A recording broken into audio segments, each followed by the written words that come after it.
Orang muda yang punya banyak harta dan hidupnya baik. Semua yang kamu katakan itu Yesus, yang 10 perintah Allah itu sudah kuturuti. Apalagi yang kurang? Apalagi yang perlu kulakukan untuk memperoleh hidup yang kekal. Jadi apa yang kuusahakan supaya aku bisa mencapai? Apa yang perlu kubuat supaya aku bisa memperoleh? Apa yang perlu kudoakan supaya aku bisa berhak meminta? Tuhan memperhatikan kesusahan umat-Nya dan mendengarkan jeritan mereka. Dalam nama Bapa dan Putra dan Roh Kudus. Amin. Rahmat Tuhan kita Yesus Kristus, cinta kasih Allah dan persekutuan Roh Kudus bersamamu dan bersama rohmu.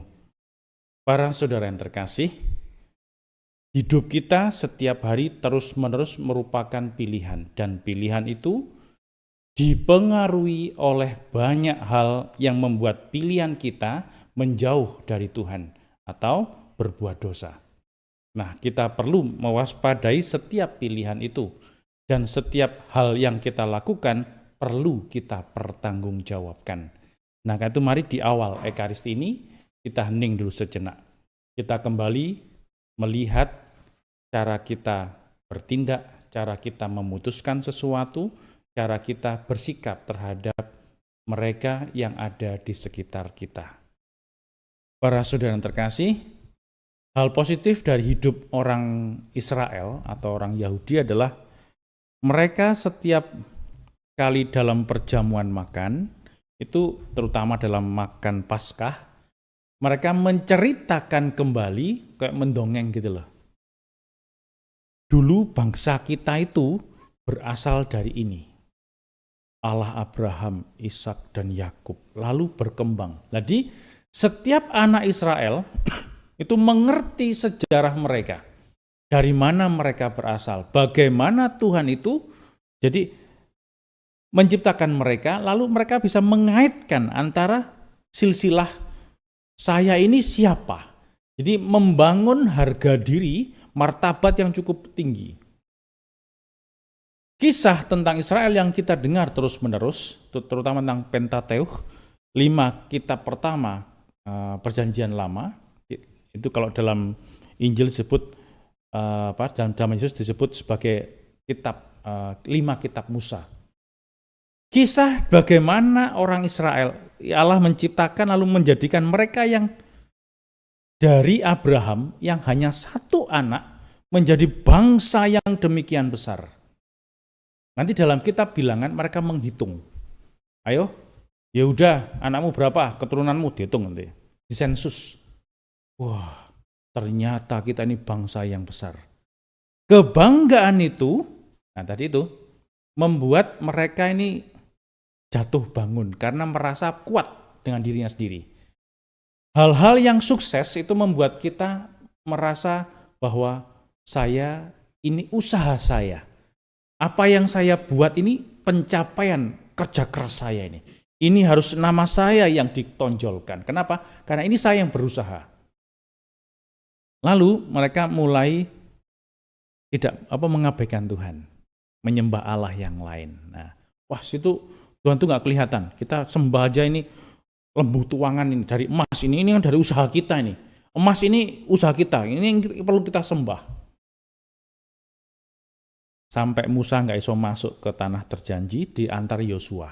Yosua mati, mereka berbalik. Nah, tadi kan berbalik berdosa lagi. Kenapa? Nggak ada yang ngingetin. Nggak ada yang mengingatkan mereka. Berbalik. Tidak ada yang mengingatkan mereka bahwa usaha mereka itu bukanlah yang membawa keselamatan. Lalu Injil itu menarik. Kalau dalam yang Injil Lukas, yang menurut Lukas itu orang yang sudah kuturuti sejak masa mudaku. Jadi masa muda dia tua sekarang. Kalau ini dikatakan orang muda. Ini orang muda yang punya banyak harta dan hidupnya baik. Semua yang kamu katakan itu Yesus, yang 10 perintah Allah itu sudah kuturuti. Apalagi yang kurang? Apalagi yang perlu kulakukan untuk memperoleh hidup yang kekal. Tangkap ya. Jadi apa yang kuusahakan supaya aku bisa mencapai. Apa yang perlu kubuat supaya aku bisa memperoleh. Apa yang perlu kudoakan supaya aku bisa berhak meminta permohonan. Pengabulan doa. Romo punya doa yang manjur. Loh, kenapa kok nanya gitu? Iya, saya pingin ini. Saya pingin permohonan saya terkabul. Jadi Tuhan perlu disogok dengan doa. Lalu setelah kita novena, misalnya gitu toh, 9 hari. Ini kan mesti nyogok ini. Tuhan tak sogok ya setiap hari doa. 1, 2, 3, sampai 9 hari. Lalu kita merasa berhak untuk menerima. Kenapa? Saya sudah berusaha loh ini. Maka tadi itu Yesus menegaskan kembali, turutilah perintah Allah. Perintah yang mana? 1, membunuh, jangan berzina, jangan mencuri, jangan mengucapkan sesuatu, hormatilah, kasihilah, semuanya sudah kuturuti. Apa yang kurang? Sederhana. Jika engkau hendak sempurna, jangan mengandalkan kekuatanmu. Jual segala milikmu. Pergi dan jual. Berikan pada orang miskin. Yang penting, tidak cukup itu. Oh iya sudah, saya mau menjual semua, saya tak berbuat sosial. Cukup? Tidak. Ada lanjutannya. Kemudian datanglah kemari dan ikutilah aku dalam perjalananku menuju Yerusalem untuk menderita. Para saudara terkasih, kerap kali derita kesusahan itu kita hindari. Lalu kita mulai, gimana mikir nih, berusaha keras, stres. Maka orang stres tuh, kalau orang susah itu stres. Kenapa stres? Berusaha menghindari ini. Lalu orang lupa bahwa sejarah hidup kita perlu diingat. Bahwa dalam pergolakan-pergolakan ini, maka itu kalau ada yang, Romo saya mau jadi susar. Oh iya, saya mau jadi Romo. Oh iya. Kenapa? Panggilan Tuhan. Saya merasa terpanggil. Tuhan merasa memanggil saya. Kenapa kok milih ini, Bu? Oh, ini jawaban novena saya, Romo. Ini Tuhan yang menempatkan dia sebagai pasangan hidup saya. Oke. Nikah. Kaul kekal. Setelah kaul kekal, dengan bangga dirayakan pesta. Setelah 25 tahun kaul kekal, kaul lah hidup membiara, atau 50 tahun hidup membiara, lalu 50 tahun hidup menikah, atau 40 tahun hidup menikah, keluarga. Romo suara tenan nih. Terus mulai mikir, saya tak keluar aja, guys. Loh, kenapa? Kok keluar? Saya nggak cocok dengan pimpinan saya. Loh, kenapa? Gak iso diajak ngomong lah. Susah, selalu saya ditempatkan di tempat-tempat yang sulit. Saya udah menolak, saya begini. Pasangan saya itu, Romo, wangel. 15 tahun menikah, dia tidak pernah menghargai saya. Lupa ya, dulu masuk biara karena terpanggil karena Tuhan. Keluar karena orang.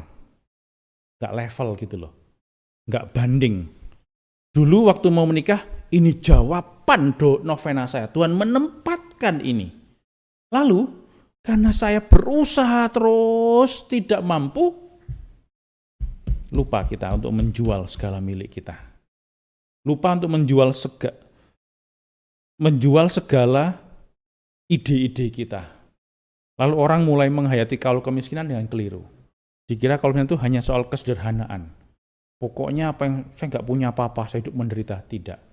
Berkaitan dengan apapun yang kita pikirkan harus kita persembahkan. Itu bukan milikku yang harus kuperjuangkan dan ini harus terkabul. Ini yang perlu kita renungkan. Apakah kita berani menjual? Lalu belajar setelah nggak punya apa-apa mengikuti Yesus. Memberikan semua yang kita pikirkan sebagai baik dan mengikuti apa yang harus kita jalani. Itu loh kemiskinan. Saya tidak memiliki apa-apa. Yang saya miliki adalah saya mau ngikuti Yesus. Setia dengan yang baik meskipun harus banyak menderita kesusahan. Mau ngikuti Yesus dan mendapat berkat, satu syaratnya ini. Jualah segala milikmu. Apa yang menjadi milik kita? Apa yang kita banggakan? Apa kita merasa bahwa saya harus berusaha keras dan saya berhak menerima yang baik? Orang muda tadi pergi dengan sedih. Pergi itu artinya dalam Injil ini menjauh. Yesus di sini pergi itu menjauh sana.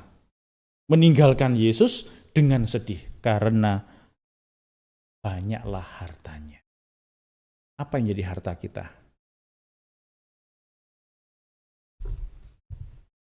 Jika engkau ingin menjadi sempurna, pergilah, jualah segala milikmu, dan berikanlah kepada orang-orang miskin, maka engkau akan memperoleh harta di surga. Kemudian datanglah kemari dan ikutilah aku. Tuhan bersamamu dan bersama rohmu. Saudara sekalian, hidup kita hari ini, anggota keluarga kita, dimanapun mereka berada, senantiasa dibimbing, dilindungi, dan diberkati oleh Allah yang Maha Kuasa, Bapa dan Putra dan Roh Kudus. Amin. Para saudara yang terkasih, dengan demikian Ekaristi Kudus kita telah selesai. Syukur kepada Allah. Pergilah, kita diutus. Amin.